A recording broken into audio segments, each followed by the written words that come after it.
Bonjour la famille, bienvenue sur la plateforme de DK Ministry et nous sommes ravis de vous avoir parmi nous encore aujourd'hui sur cette plateforme pour aborder un nouveau sujet formidable. Ouais, vous me connaissez, je vous dis toujours que les sujets sont bons et sont intéressants. Et j'ai avec moi l'invité qui n'est plus à présenter, vous la connaissez, c'est la servante de Dieu, Carlise Mikala. Bonjour maman Carlise, comment tu vas? Bonjour Madame Dombo, je vais bien par la grâce de Dieu. Et toi? Ça va, moi je vais bien, je vais très très bien. Le Seigneur fait grâce, on est là. Magnifique. Et le thème d'aujourd'hui n'est pas un petit thème. Alors c'est un thème qui, même après cette émission, chacune de nous devra se poser la question de savoir le thème. Et ça va vraiment nous laisser dans une réflexion. Et je pense que cette question ne va pas seulement concerner les femmes, mais les hommes aussi. Ils pourront aussi peut-être réaliser à travers de ce thème quel est leur rôle à jouer. Alors, sans plus tarder, le thème est quel type de couronne es-tu? Femme, quel type de couronne es-tu? Et nous allons ce soir essayer de parler, de donner des clés, des points, mais je sais que chaque femme pourra répondre à cette question avec l'aide du Saint-Esprit et pouvoir identifier le type de couronne qu'elle peut être. Alors, quel type de couronne es-tu, Madame Mikala? C'est une question essentielle et capitale que tu poses. Quel type de couronne es-tu? Ça, c'est vraiment la question que chaque femme doit se poser. Et j'ai une bonne nouvelle, en tout cas déjà à la base, c'est que chacune d'entre nous, femmes, toi, moi, vous qui nous regardez, nous sommes des couronnes. Amen. La Bible nous dit dans Proverbe que la femme de valeur est la couronne de son mari, mais celle qui fait honte est comme la carie dans ses os. Une femme de valeur est la couronne de son mari. Alors moi, quand j'entends ça, je m'arrête d'abord parce qu'il faut aller pas à pas. Une femme de valeur est la couronne de son mari. D'abord, c'est qui la femme de valeur?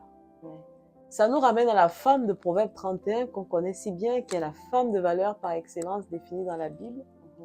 Et cette femme de Proverbe 31 est une femme qui a des capacités extraordinaires. C'est une femme qui ne se fatigue jamais. C'est une femme qui entretient bien sa maison.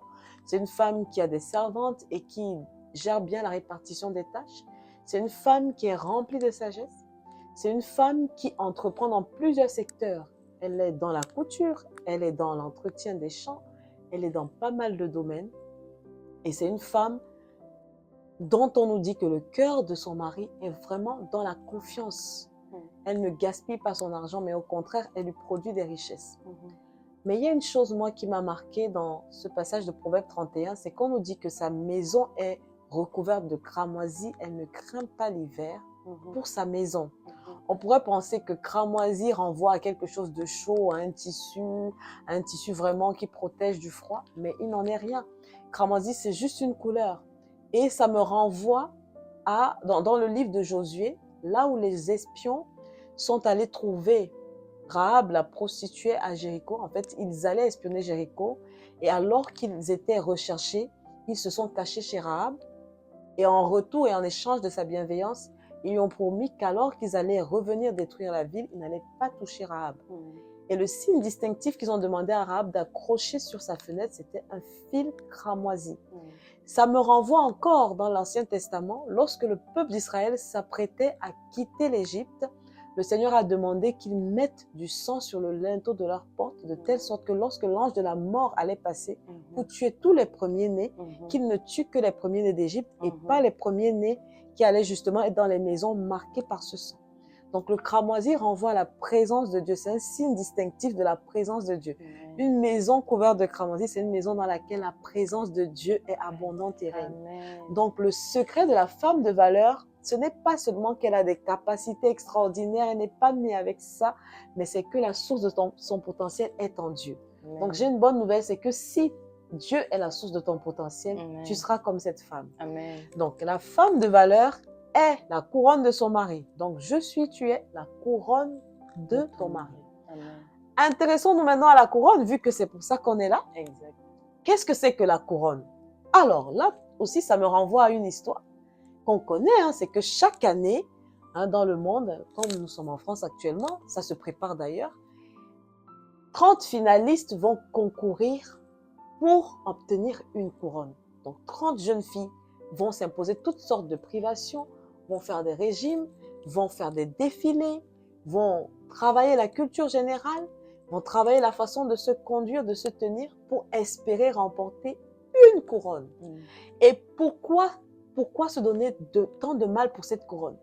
Parce qu'à partir du moment où Miss France porte la couronne, sa vie n'est plus la même. Amen. Sa vie va être extraordinaire parce qu'elle ne sera plus une personne lambda, mais elle est et restera Miss France de l'année de son sacre. Amen. Ça montre que la couronne est un objet qui a la capacité d'apporter de la valeur à celui qui la porte et de changer la vie de celui qui la porte, de changer la réputation, la considération et même, j'ai envie de dire même l'orientation, la façon dont les gens voient celui qui porte la couronne.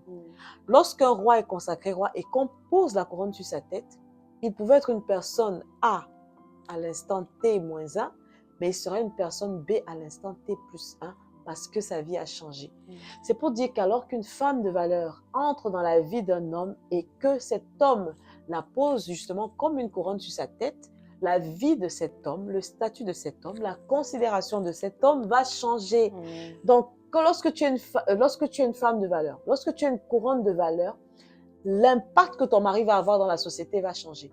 La façon dont ton mari est considéré va changer. La façon dont ton mari est vu, est respecté, doit changer. Alors, deuxième point, c'est que la personne qui porte la couronne à la base n'est pas n'importe qui. Pour pouvoir porter la couronne, il faut que la jeune candidate est celle qui a été choisie, la plus belle ou la plus intelligente parmi toutes. Il faut être élu du coup. Il faut être élu, il faut être choisi et il faut ne pas être n'importe qui. Donc, j'ai une bonne nouvelle pour toi, c'est que ton mari n'est pas n'importe qui. Si il a une couronne sur sa tête, c'est parce qu'il est un seigneur quelque part, c'est parce qu'il a une autorité quelque part.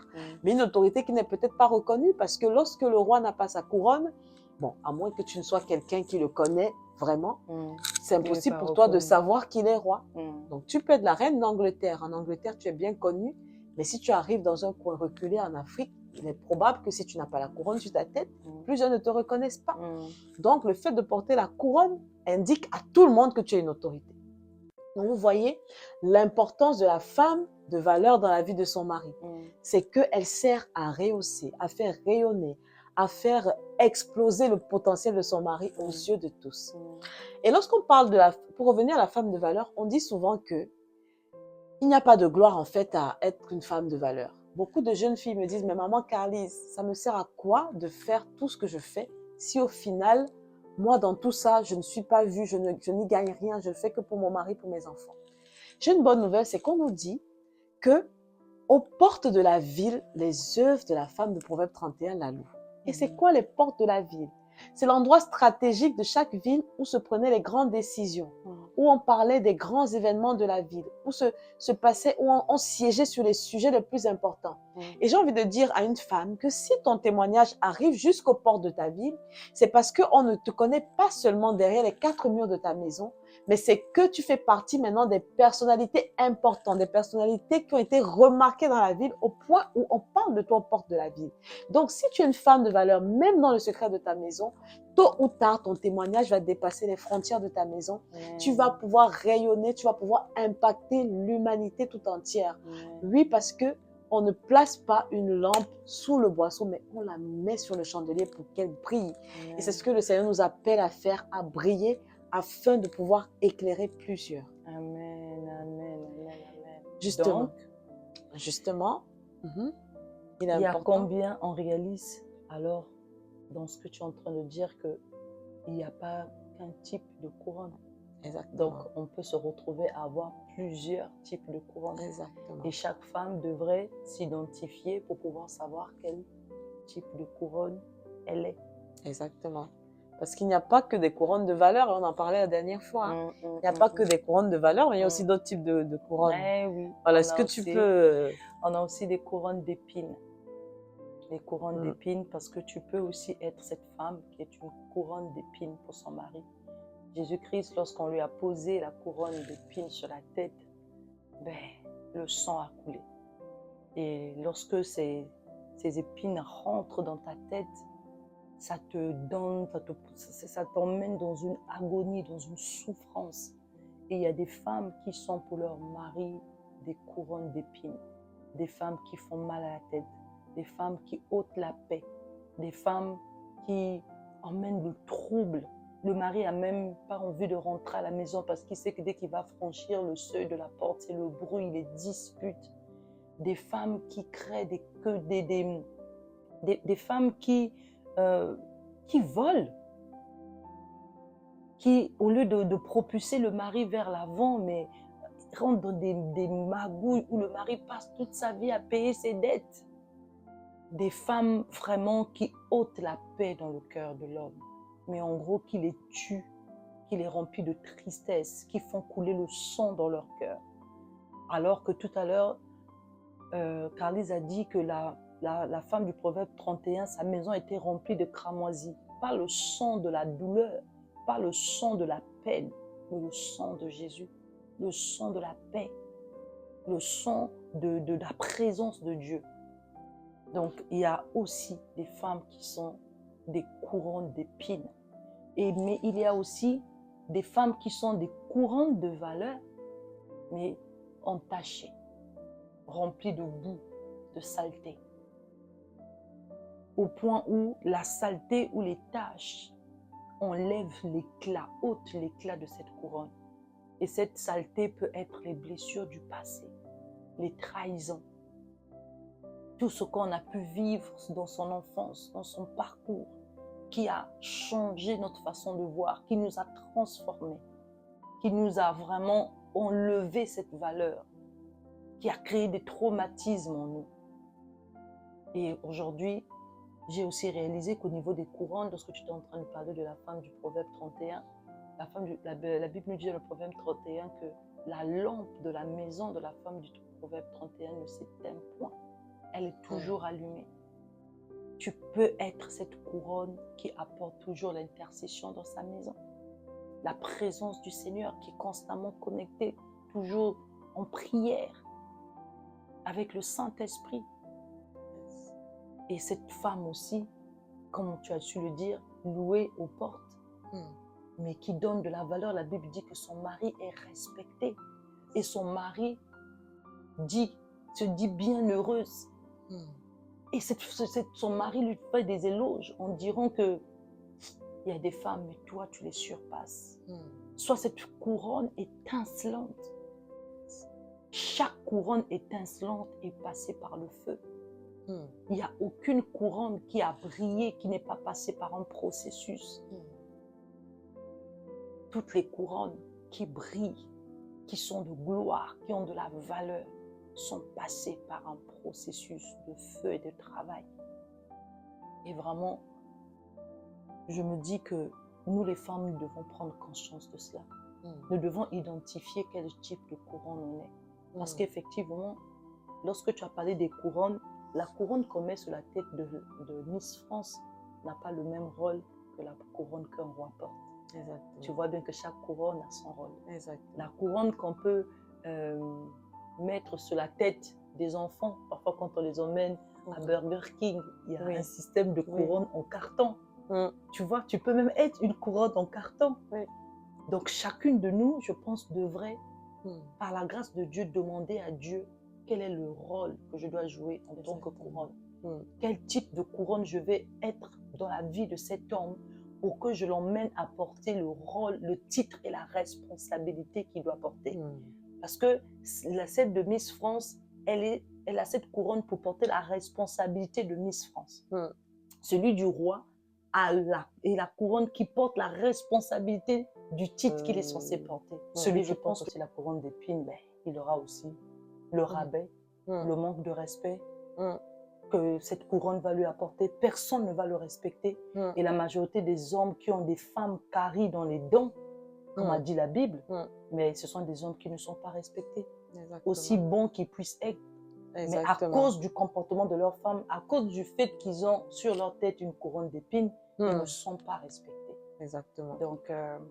Donc c'est important pour nous les femmes de vraiment faire attention, de se remettre en question, parce qu'il peut arriver qu'on soit alternativement des couronnes de valeur et des couronnes d'épines.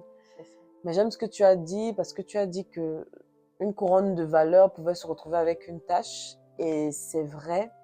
Mais je crois que tout n'est pas perdu. J'ai une bonne nouvelle, c'est que même si il t'arrive en tant que couronne d'avoir une tache, le fait d'avoir une tache ne change pas la valeur intrinsèque de la couronne. Ce n'est pas parce que la couronne a une tache que sa valeur de base est changée. Mais par contre, une couronne ne peut pas demeurer avec la tache. Donc, si les blessures du passé t'ont pris, si les trahisons que tu as vécues, si les déceptions que tu as vécues sont venues amener une tache dans ta vie, je t'invite simplement à t'approcher du Seigneur Jésus qui est mort à la croix pour toi, qui est mort pour tes péchés, afin qu'il puisse te nettoyer, afin qu'il puisse ôter tout ce qui est venu constituer une tache dans ta vie, tout ce qui t'empêche de rayonner et de manifester pleinement l'éclat que tu es censé avoir. Oui, exactement. Parce qu'on peut être une couronne de valeur, mais remplie de taches, à cause des blessures du passé, à cause des trahisons, de toutes les transformations qu'on a pu avoir, qu'on a trimballé avec nous de la société. Effectivement, Jésus-Christ est là. Comme elle a dit, Jésus-Christ est là pour nous changer. Et même toi, qui es une couronne d'épines, tu peux devenir une couronne de valeur. Yes. Avec Jésus, il peut te prendre de cendre à diadème.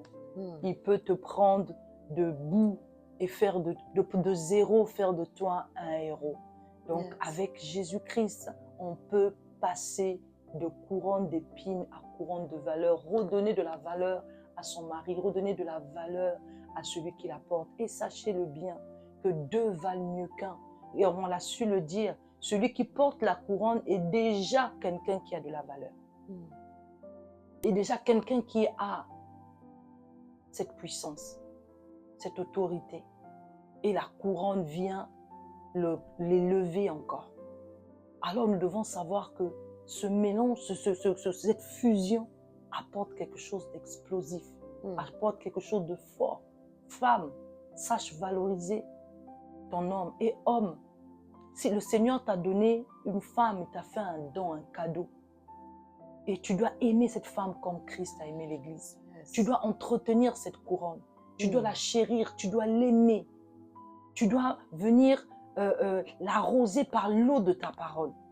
Il faut que tu la relèves, il faut que tu la rehausses, il faut que tu en prennes soin. Yes.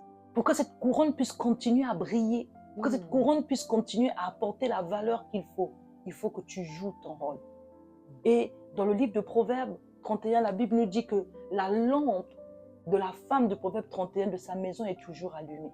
Alors femme, sois cette couronne de prière, cette couronne d'intercession, cette couronne qui apporte la paix, qui apporte une orientation, et cette couronne qui ne laisse pas entrer l'ennemi dans sa maison.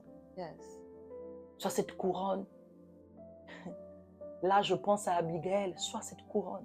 Abigail a entendu que David venait pour tuer son mari ainsi que les gens de sa maison. Elle s'est précipitée d'aller voir David. Et à cause de la sagesse qu'elle avait, la mort n'est pas arrivée dans sa maison. Yes. Ses serviteurs ont été protégés. Et elle-même, sa vie a été sauvée. Sois cette couronne. Identifie le type de couronne que tu es. Parce que chaque couronne a son rôle. Est une couronne de paix. Est une couronne de gloire. Une couronne qui est censée apporter la richesse, propulser son homme. Une couronne qui est censée apporter la sérénité. Demande au Seigneur, quel type de couronne je dois être? Est-ce que je suis une couronne en carton? Est-ce que je suis une couronne en or, en argent? Est-ce que je suis une... Quel genre de couronne je suis, Seigneur? Et de demeurer dans le rôle que le Seigneur te donne d'accomplir sur la tête ou sur la vie de celui qui te porte. Exactement. Pour la gloire du Seigneur. Vraiment bien-aimé. Exactement. Je vous ai dit que ce sujet va nous emmener à des réflexions, nous remettre en question. Et même pour les hommes, les femmes aussi, et que le Seigneur nous aide à pouvoir nous mettre à la place qu'il faut. Exactement. Pour sa gloire. Est-ce que tu as quelque chose à ajouter? C'est très fort ce que tu dis, c'est que, comme la Bible dit si bien, deux valent mieux qu'un. Donc la couronne, peu importe tout son bel éclat, toute sa belle valeur, n'est rien sans celui qui la porte. C'est-à-dire une couronne qui n'est pas utilisée, qui n'est pas portée, est une couronne qui n'intéresse personne. Et de la même façon, une personne qui a une autorité en soi et qui ne porte pas sa marque distinctive, c'est-à-dire qui ne porte pas sa couronne, aux yeux du monde, il ne sera personne. Donc, autant la personne qui porte la couronne que la couronne ne sont rien l'un sans l'autre. Il est important que l'homme et la femme puissent avancer ensemble pour pouvoir rayonner ensemble et arriver à impacter le monde. Amen. Alors, nous vous disons au revoir parce que là, la capsule prend fin là et nous devons chacun, dans son lot secret, se poser des bonnes questions. Nous vous disons à la prochaine pour une nouvelle émission. Que le Seigneur vous bénisse et qu'il vous garde. Bonne soirée.